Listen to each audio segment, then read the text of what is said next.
Had a wave of frustration flooding a community still recovering. The new 500-page report calling the 2020 dam failures preventable, not sitting well with those affected. Thanks for watching the news at 5 tonight. I'm David Custer. And I'm Meg McLeod. That report says what happened was, quote, foreseeable and preventable. A local leader who's leading the charge on rebuilding efforts tells TV5's James Felton how they'll use this new information.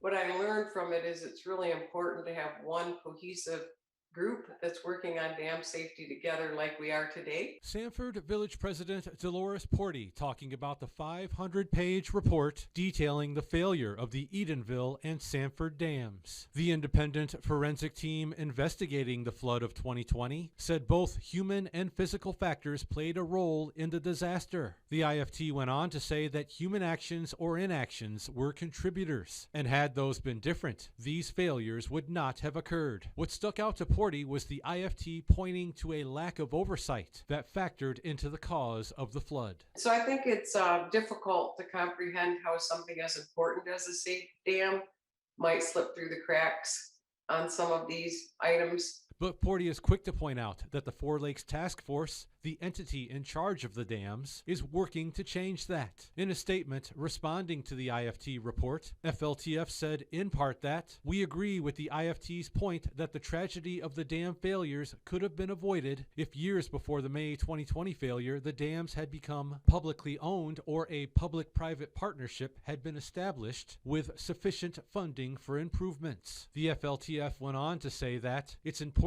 to the FLTF that all the findings of this report are considered in the final design of our dam and lake restoration plans, as well as our plans for future maintenance and operations to keep the Four Lakes sustainable and safe for this and future generations. Porty believes the FLTF will put the facts contained in the report to good use as part of their effort to prevent another devastating flood. They are working with those agencies together as a group now, and each agency isn't working independently.